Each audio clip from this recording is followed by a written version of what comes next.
لي كومبوزونت دان ميليو ناتورال. فعندنا هاد الدوكيمون ان ميليو ناتورال غادي نتعرفوا على المكونات ديال واحد الوسط اللي هو طبيعي. اذا غادي نتعرفوا على الدوكيمون نيميرو 1 ان ميليو ناتورال، واحد الوسط اللي هو طبيعي. مما يتكون هذا الوسط الطبيعي من دي كونستيتيون فيفونت اي دي كونستيتيون نون فيفونت، مكونات حيه ومكونات غير حيه. مكونات حيه اللي هي تتكمل لينا فاش في لي فيجيتو وفي لي زانيمو. لي فيجيتو هما النباتات لي بلونت، وفي لي زانيمو هما الحيوانات. اذا تعرفنا على الوسط الحي شنو تيكون فيه. تيكونوا فيه دي زيترو فيفون اللي هما لي فيجيتو النباتات ولي زانيمو الحيوانات. غادي نمروا لي كونستيتيون نون فيفونت المكونات الغير حيه اللي تتكملنا فاش في لي روش. لي روش اللي هما الصخور، فلو اللي هو الماء، فلاغ اللي هو الهواء، وكذلك في السول اللي هو التربه. اذا تعرفنا على لي كونستيتيون نون فيفونت، غادي نعاودهم هما لي روش، لو، سول اي اير. كذلك غادي نتعرفوا على الحالات الفيزيائيه ديال لو ميليو ناتورال. عندنا ثلاثه ديال الحالات، ايتا سوليد، ايتا ليكيد، ايتا غازو. حاله سائله، حاله صلبه، حاله غازيه. غادي نشوفوا لو دوكيمون 1 مونتر 3 ميليو ناتورال. اذا تعرفنا على ثلاثه ديال الاوساط اللي هما طبيعيين. الاوساط اللي تكلمنا عليهم هما 3 ديال الاوساط اللي هما طبيعيين. ميليو دو في تيرستر اللي هو وسط حي بري، ميليو دو في اغواتيك وسط حي مائي، وميليو دو في ايريان وسط حي جوي. نحاول نملأ معكم هذا الجدول هذا. عندنا ليتا فيزيك، كونستيتيون نون فيفونت، كونستيتيون فيفونت، وكذلك عندنا اتر فيفون يعني الكائنات اللي هما حيين، الكائنات اللي غير حيه. وكذلك فلاحظوا جيدا ان عندنا ليتا فيزيك عندنا ايتا سوليد يعني حاله صلبه، ايتا ليكيد حاله سائله، ايتا غازو. عندنا ثلاثه ديال الحالات. ننتقلوا للكونستيتيون نون فيفونت يعني المكونات الغير حيه اللي تتكملنا فاش في هاد لاباج هادي. عندنا في الدوكيمون عندنا فيهم لي غوش، الصخور، لو الماء، اير الهواء، سول التربه. اذا لي كونستيتيون نون فيفونت غتلقاو دائما لي غوش، لو، لير، سول. ننتقلوا لي زيترو فيفون الكائنات الحيه تتنقسم الى نوعين، لي فيجيتو اي لي زانيمو. لي فيجيتو النباتات، لي زانيمو الحيوانات. بالنسبه لي فيجيتو عندنا لاربر، بلونت، اغواتيك. بالنسبه للزانيمو راه عندنا في هذه الصوره في هذا الدوكيمون نيميرو 1 ديال 1 مليون ناتورال غادي تشوفوا جميع الحشرات ولا الحيوانات اللي عندنا. غادي ننزلوهم في هذا الخانه هذا: غازيل، بابيون، جندارم، وازو، فيرلوتير، لا دوديتيك، وكذلك عندنا كريكي. اذا هادو هما لي زانيمو، هادو هما الخانات ديال لي فيجيتو اربر، بلونت، اغواتيك. بالنسبه لي كونستيتيون نون فيفونت عندنا روش، لو، اير، سول. l'état physique, état solide, état liquide, état gazeux. Page 6. Manipulation pour isoler les êtres vivants qui se trouvent dans le sol. Suivre le protocole suivant. يعني عندنا هنا واحد التجربه اللي عندنا هي هذه، مطلوب منا اننا نتبعوا هاد الخطوات ديالها.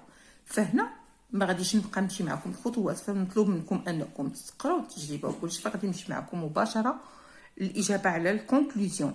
كونكلوزيون: لو سول est un milieu de vie naturel.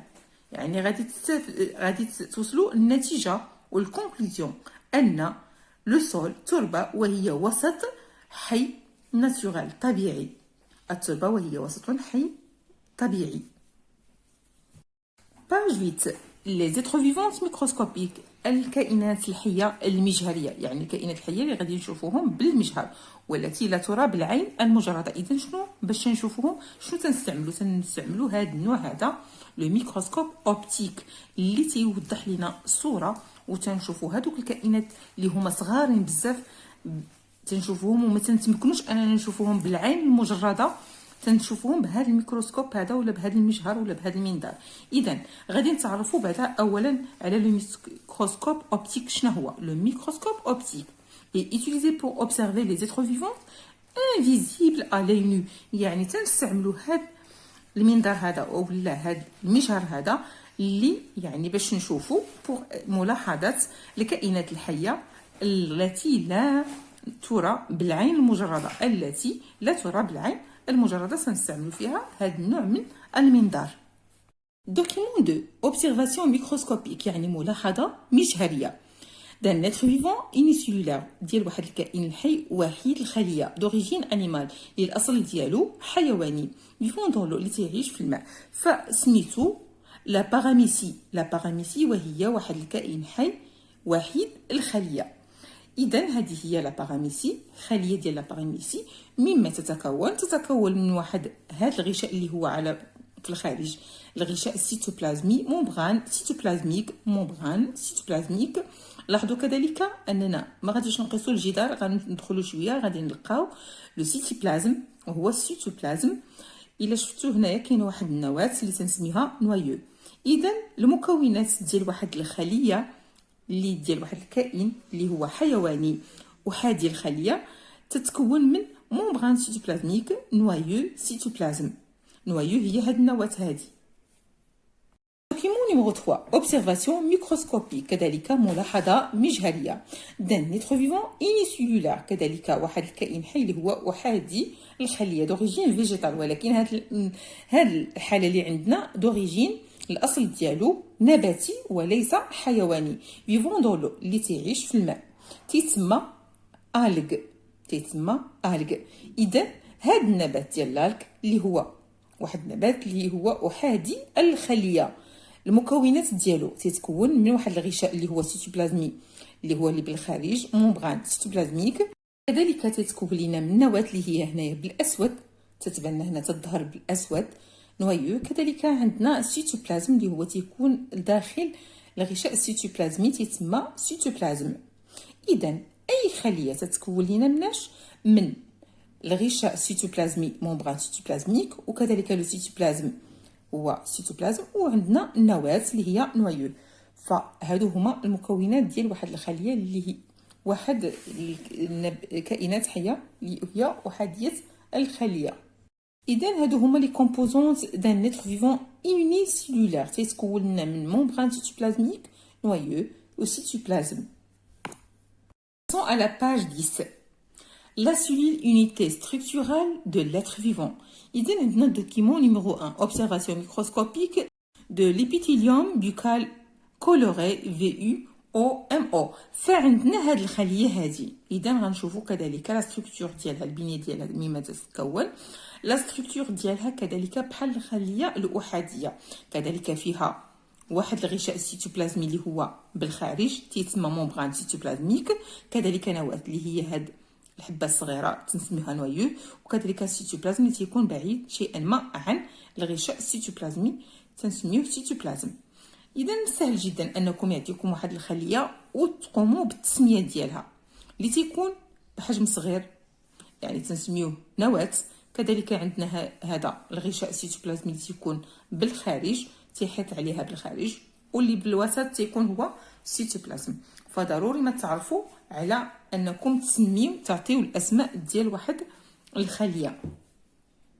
كذلك غادي نتعرفوا على لا دوكيمون نيميرو 2 غادي نشوفوا اننا كذلك عندنا واحد الخليه غادي نقوموا بالتسميه ديالها كيف ما تنشوفوا بالخارج غشاء سيتوبلازمي اللي هو ممبران سيتوبلازميك وهذه تنسميوها نواه نوايو وهذا كذلك تنسميوه سيتوبلازم. اذا سهل عليكم انكم تعطيو يتحط لكم في الفرد واحد الخليه وانكم تعطيو الاسماء ديالها اللي هو بالخارج الغشاء السيتوبلازمي تنسميوه ممبران سيتوبلازميك نواه نوايو وكذلك هذا سيتوبلازم. اذا غادي نشوفوا دوكيمون نيميرو 1 لوبسيرفاسيون ديالها الملاحظات ديال هاد ليبيثيليوم. L'observation microscopique de l'épiderme buccal humain montre qu'il est constitué يعني تتبين وتتوضح لنا بانها تتكون d'un grand nombre d'unités identiques de forme sphérique avec un grain sombre au centre appelé cellule. اذا هذه هي الملاحظه على الدوكيمون 1 باج 10. غادي نمروا باش نشوفوا الملاحظه على حساب الدوكيمون نيميرو 2 اللي عندنا في لا باج 10 اوبسيرفاسيون دو ليبيديرم دو يينيون على الخليه ديال البصل montre qu'il est constitué d'un grand nombre d'unités similaires de forme l'hexagonale. Exercice page 12. Les documents suivants présentent des observations microscopiques de différents tissus et cellules. فلاحظوا أنكم خصكم تعرفوا ما بين الفرق ما بين سيلول et tissu. سيلول هو واحد الخلية اللي تتكون من نواة سيتوبلازم ممبران سيتوبلازميك. تيسو هو مجموعة من الخلايا تتكون متراصة فيما بينها. إذا غادي نشوفوا دوكيمون نيميرو 1 observation ملاحظة ميكروسكوبيك دي سيلول ديليودي. إذا هذه خليات ديال اليودي شنو مما تتكون من هنايا من هذا الفراغ هذا اللي فيه هو سيتوبلازم.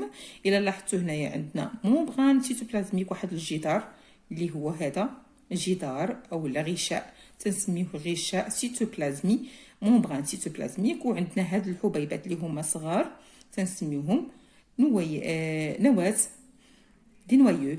إذا عندنا نواة اللي هما هاد الحبيبات الصغار وعندنا كذلك هذا غشاء سيتوبلازمي أو لا ممبران سيتوبلازميك وكذلك عندنا هذا الفراغ هذا تنسميوه سيتوبلازم. إذا إلا لاحظتوا أنني كاتباهم هنايا بلا بريفياسيون سي إيكغيك هي سيتوبلازم ام بوان سي إيكغيك ممبران سيتوبلازميك. عندنا 3 نوايو. كذلك غادي نمروا باش نتعرفوا في الدوكيمون نيميرو 2 اوبسيرفاسيون ميكروسكوبيك أعتذر observation microscopique يعني ملاحظة مجهرية des cellules de la peau d'une grenouille. يعني هنا غادي نشوفوا الخلايا ديال الزغب ديال الكرونوي. غادي نشوفوا كذلك هنا إلا لاحظتوا غشاء سيتوبلازمي وممبران سيتوبلازميك. هذه نواة نوايو هادو اللي بالأسود دي نوايو وكذلك هادو على شكل جدار أو أغشية تنسميهم دي ممبران سيتوبلازميك. وهنا اللي في هاد الفراغات تنسميهم سيتوبلازم. إذن ملي تيكون عندنا مجموعة من الخلايا مترصة فيما بينها تنسميهم تيسو. Document numéro 3 observation ملاحظة ميكروسكوبيك دو سيلول فيجيتال يعني ملاحظة مجهرية لواحد الخلية اللي هي نباتية. لاحظوا أننا هنايا عندنا خلايا متراصة فيما بينها إذا هذا سيتسمى تيسو. غادي نشوفوا دوكيمون نيميرو 4 observation ميكروسكوبيك دو لا باراميسي. فلا باراميسي هي واحد الخلية وهي واحد الكائن حي أحادي الخلية تلقاو فيه خلية وحدة اللي تتكون من واحد الغشاء سيتوبلازمي سيتوبلازم أو نوايو. ما هنايا فعندنا تيسو علاش عندنا خلايا متراصة فيما بينها. أمر إلى ثانيا de comparer les cellules animales avec les cellules végétales. Document 3 et 4. هنا مطلوب منا مقارنة ما بين الخلايا الحيوانية والخلايا النباتية. لا فورم اي ديفيرونت. إلا لاحظنا أن الأشكال ديالهم مختلفين ما بين الخلية الحيوانية والخلية النباتية.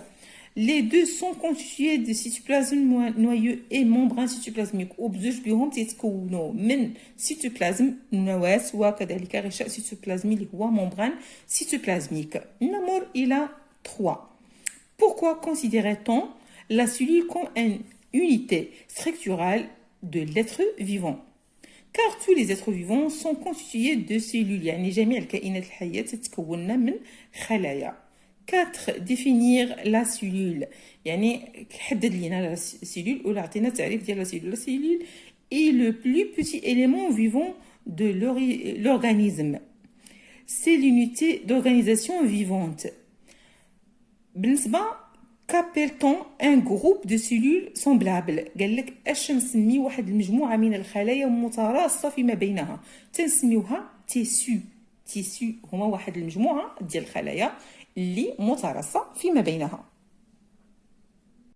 غادي نشوفوا لا باج 14 l'échange gazeux entre les êtres vivants يعني تبادل الغازي ما بين الكائنات الحية. نمر إلى الدوكيمون نيميرو 1 la mise en évidence des échanges gazeux chez l'homme يعني التبادلات الغازية ما بين الكائنات.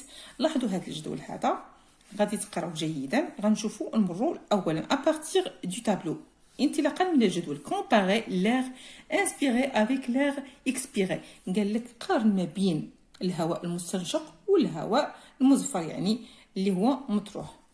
غادي نجاوب لكم على هذه الأسئلة في الصفحة الموالية.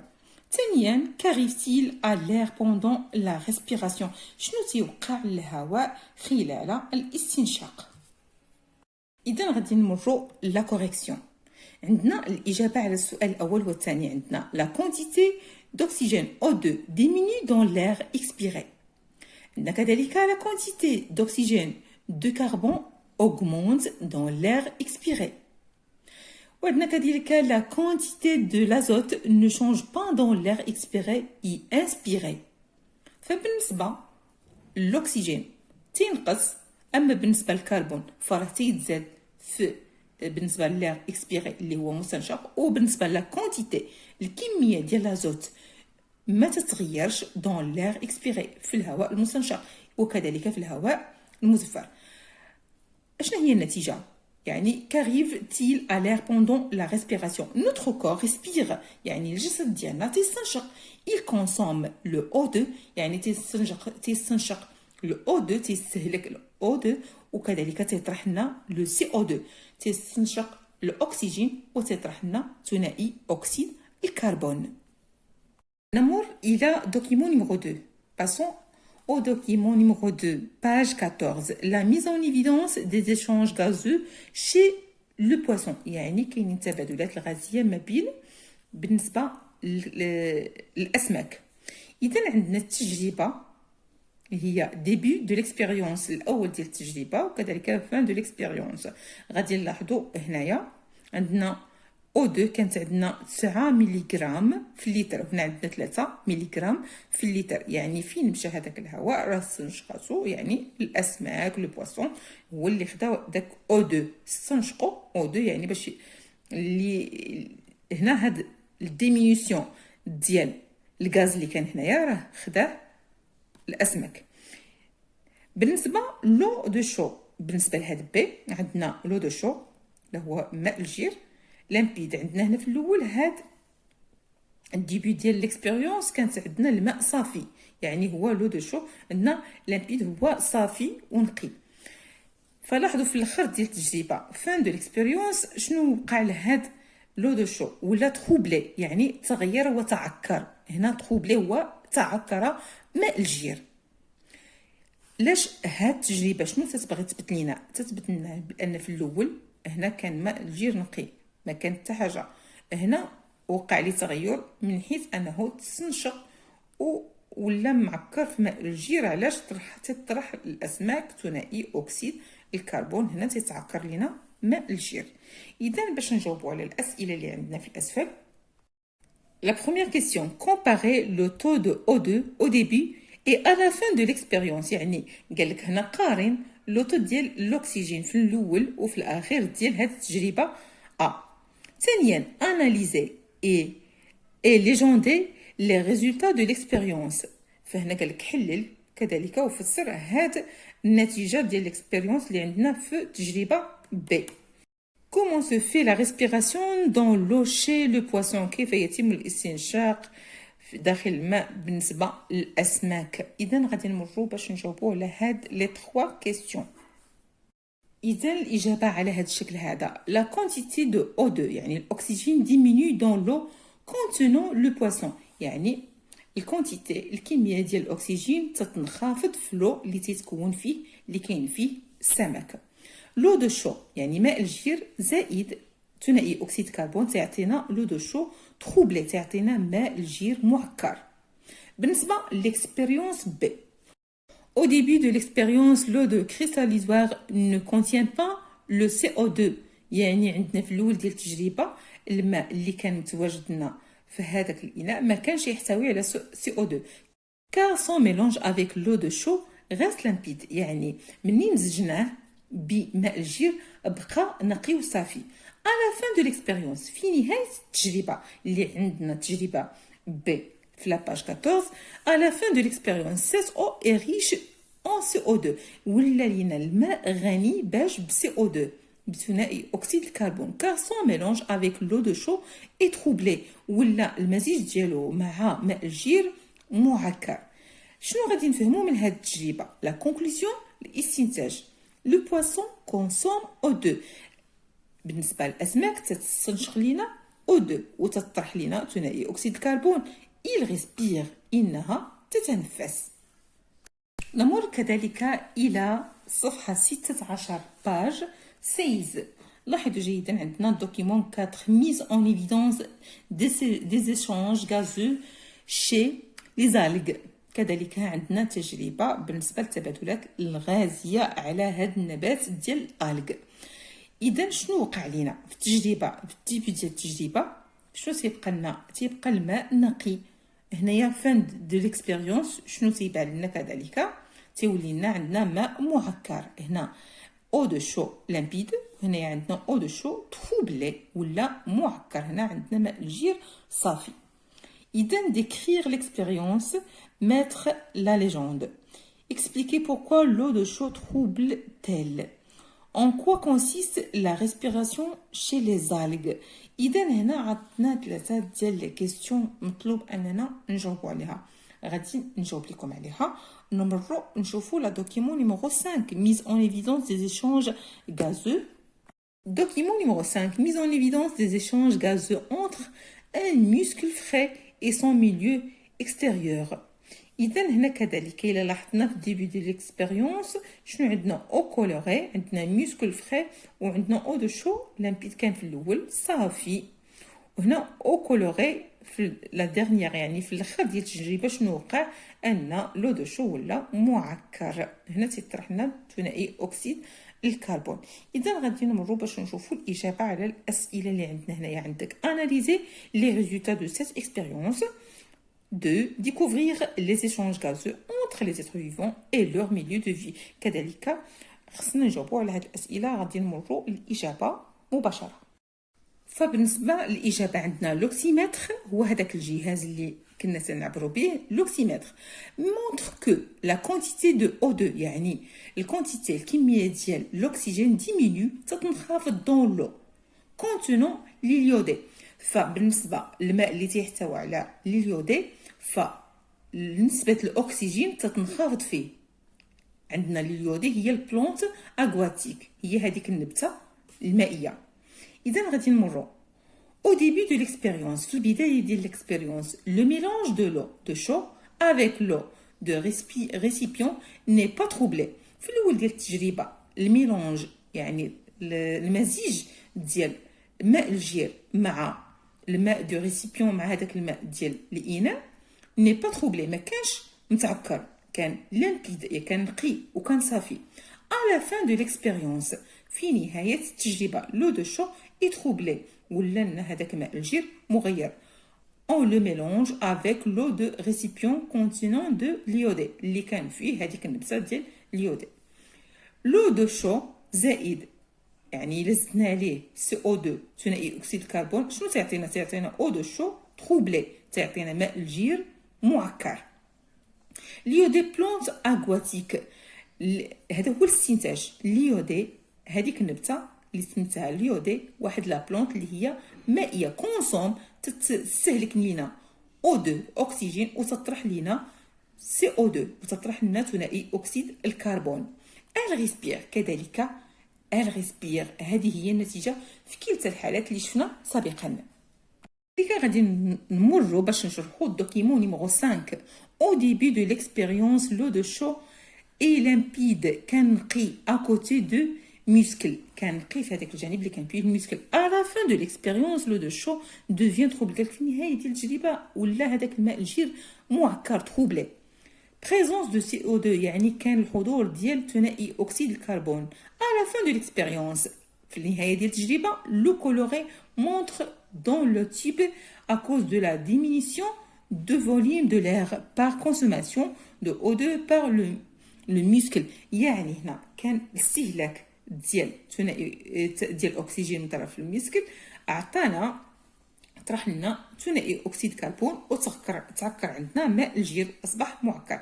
اذا الكونكلوزيون الاستنتاج لو مسكل ريسبير الكونسوم يعني راها تتنفس استنشقت ثنائي اكسيد الكربون و ريجيت لو CO2 وطرحت لنا ثنائي اكسيد الكربون.